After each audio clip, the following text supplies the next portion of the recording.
warahmatullahi wabarakatuh. Perkenalkan, kami dari kelompok 2 yang berkontakkan, saya Dwi Gita Tusbrisa dan teman saya Yulida Anggia. Baiklah, kami akan membahas tentang hukum perancangan kontrak.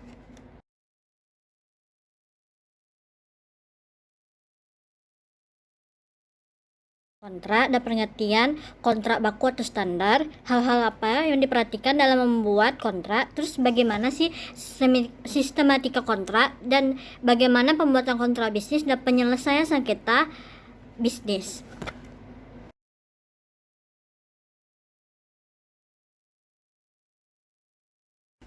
Pengertian kontrak dan pengertian kontrak baku atau standar. Kontrak menurut pasal 1313 KUH Perdata, kontrak adalah setiap perbuatan yang terjadi antara satu atau lebih yang mengikatkan diri terhadap orang lain. Nah, dari penjelasan tersebut, ada kelemahan pasal tersebut, yaitu tidak jelas karena setiap perbuatan disebut perjanjian, tidak tampaknya asas konsensualisme, dan terakhir bersifat dualisme.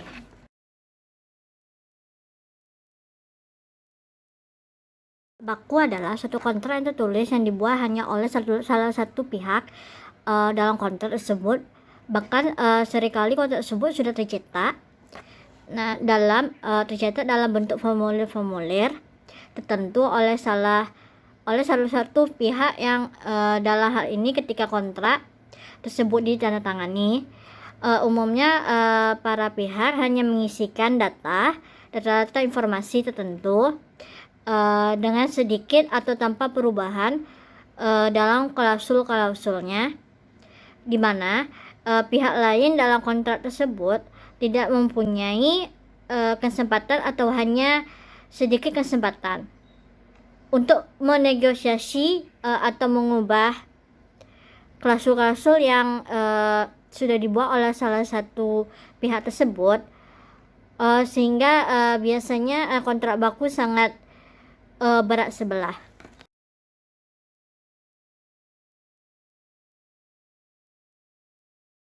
Dalam pembuatan kontrak atau rancangan kontrak merupakan ketentuan hukum yang diatur dalam KUH Perdata berdasarkan pasal 1848 berlakunya KUH Perdata berdasarkan asas konkordansi. Nah, ketentuan hukum yang mengatur tentang pembuatan kontrak atau perancangan kontrak di dalam KUH Perdata antara lain sebagai berikut. Di dalam buku 3 KUH Perdata, yaitu sistem pengaturannya adalah sistem terbuka, yaitu artinya setiap orang bebas untuk mengadakan perjanjian.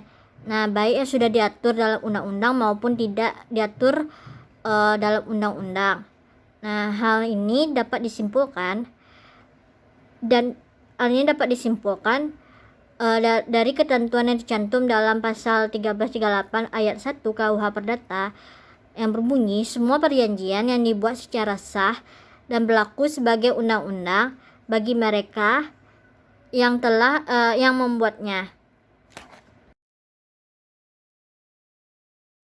Dan hukum para pihak. Nah, kemampuan para pihak yaitu cakap dan kemampuan para pihak untuk mengadakan atau membuat kontrak. Nah, di dalam KUH Perdata ditentukan bahwa orang yang cakap hukum adalah orang-orang yang berumur 17 tahun, orang-orang yang telah dewasa dan yaitu berumur 17 tahun ke atas. Nah, adapun orang-orang yang tidak cakap hukum yang membuat kontrak yaitu orang-orang di bawah umur 17 tahun. Nah, orang-orang perempuan dalam hal-hal yang ditetapkan dalam undang-undang, orang-orang yang dalam pengampuan.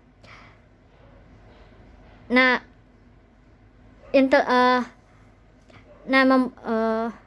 apabila orang-orang di bawah umur dan di bawah pengampuan membuat dan menandatangani kontrak dengan orang-orang yang sudah dewasa, maka kontrak itu dapat dibatalkan ke pengadilan.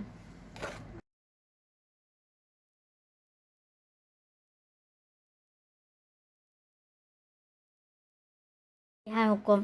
Nah, pilihan hukum sangat penting dalam pembuatan dan perancangan kontrak. Nah, pilihan hukum yaitu berkaitan dengan hukum apakah yang akan digunakan jika terjadi sengketa antara kedua pihak di dalam kontrak yang telah dibuat oleh para pihak. Telah ditentukannya hukum yang akan digunakan jika terjadinya sengketa di antara para pihak.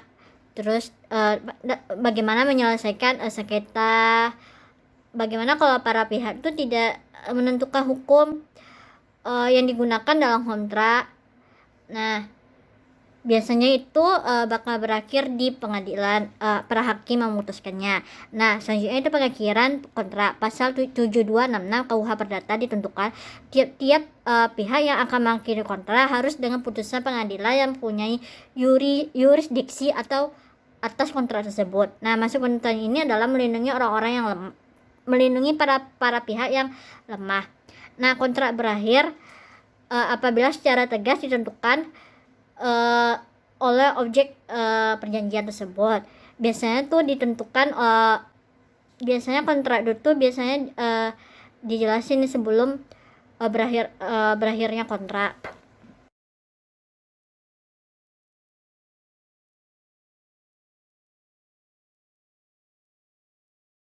Baiklah, terima kasih saya ucapkan kepada Dugita Tulus Purisa.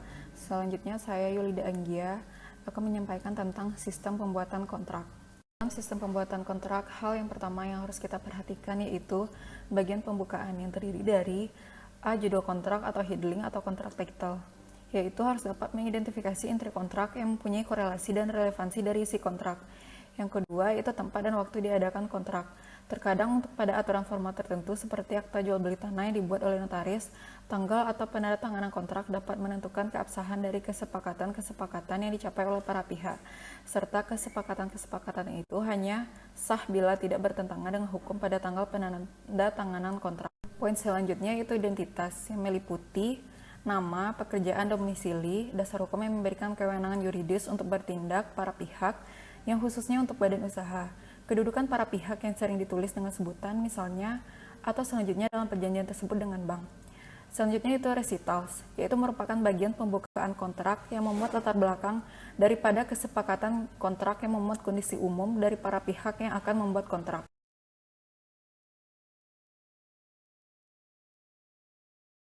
Poin selanjutnya harus diperhatikan yaitu bagian isi atau pasal-pasal dalam kontrak.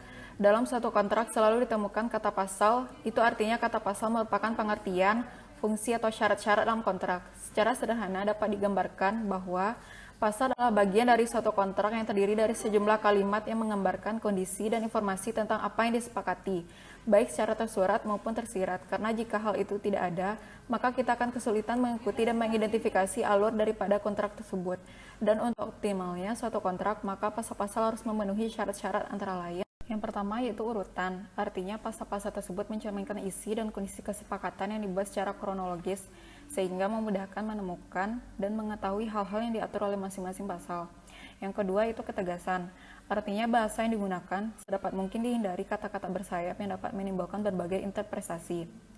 Yang ketiga itu keterpaduan, artinya antara satu pasal dengan pasal lainnya mempunyai keterpaduan dan hubungan antara satu sama lainnya, sehingga setiap pasal atau pasal demi pasal merupakan satu kesatuan dalam suatu kontrak. Selanjutnya itu kelengkapan. Pasal-pasal yang dibuat dalam suatu kontrak harus mengandung kelengkapan, sehingga informasi menjadi lengkap namun tetap melakukan kecermatan sehingga pasal-pasal yang dicantumkan dalam kontrak adalah sesuatu yang penting. Yang ketiga itu ketentuan atau elemen penunjang kontrak. Ketentuan ini diperlukan untuk menunjang pelaksanaan kontrak. Bagian ini meliputi hal-hal sebagai berikut. Yang pertama itu pernyataan, yakni para pihak menyatakan kebenaran dari hal-hal yang dapat mencakup identitas diri, dokumen. Yang kedua yaitu jaminan, yaitu bahwa para pihak masing-masing menjamin pelaksanaan kewajiban-kewajiban yang telah dijanjikan berdasarkan kontrak. Hal itu dapat berupa tidak melakukan suatu tindakan hukum, misalnya persaingan diam-diam, atau melakukan suatu tindakan hukum seperti membayar pada saat jatuh tempo, atau tidak membiarkan suatu tindakan hukum seperti gugatan pihak ketiga terhadap penggunaan hak yang menjadi objek perjanjian, atau bisa juga membiarkan suatu tindakan hukum seperti menutup gedung yang disewa manakala pembayaran sewa saat jatuh tempo belum dibayar. Selanjutnya itu mekanisme khusus, yaitu seringkali para pihak untuk mengantisipasi masa depan dari kerjasamanya dan sepakat sejak semula untuk menetapkan mekanisme khusus untuk mengatasinya. Selanjutnya yaitu tanggal penandatanganan kontrak. Misalnya kontrak sewa rumah mulai berlaku pada saat dibayarnya uang muka oleh penyewa kepada pemilik rumah, pada usaha patungan pada saat setelah terbitnya izin-izin dari pemerintah. Selanjutnya itu masa berakhirnya kontrak, dapat ditentukan berdasarkan akhir masa berlaku yang disepakati. Biasanya didasarkan pada anggapan bahwa tujuan kontrak telah tercapai, misalnya dalam jual beli dengan terjadinya pembayaran dan penyerahan barang, atau pada kontrak sewa rumah dengan tiba akhirnya masa sewa. Ketentuan seperti ini dapat dilengkapi dengan ketentuan lain yang memungkinkan para pihak untuk memperpanjang masa laku kontrak, seperti dalam penyimpanan deposito di bank dalam jangka waktu 3 bulan berakhir. Secara otomatis, jika pihak memiliki deposito tidak mengakhiri simpanan deposito, maka dianggap deposito itu berlanjut. Selanjutnya yaitu pengakhiran suatu kontrak.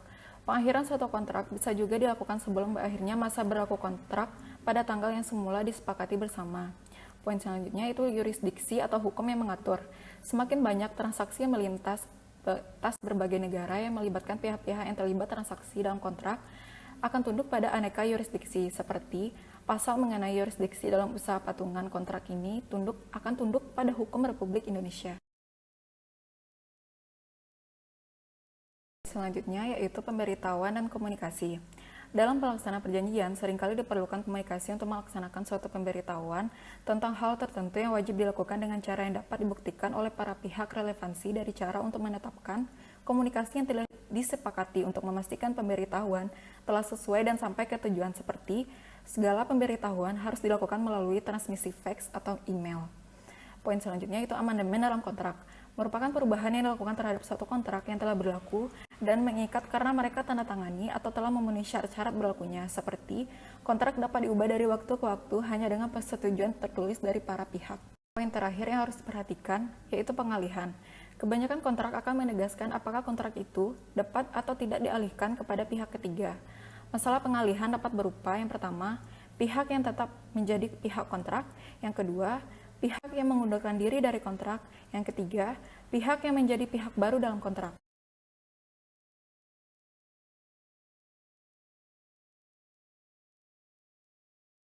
Selanjutnya itu tentang pembuatan kontrak bisnis.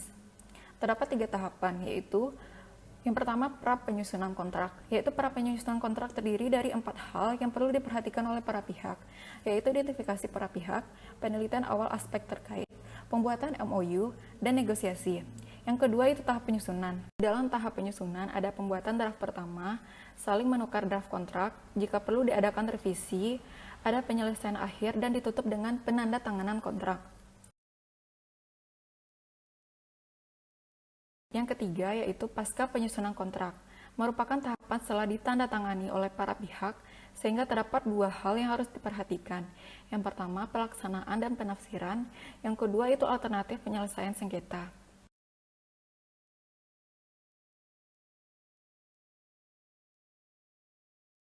Penyelesaian sengketa bisnis.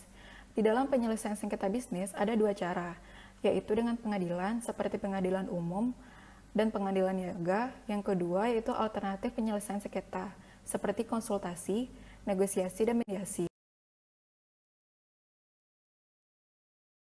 Sekian penjelasan dari saya. Assalamualaikum warahmatullahi wabarakatuh. Sekian penjelasan dari saya. Assalamualaikum warahmatullahi wabarakatuh.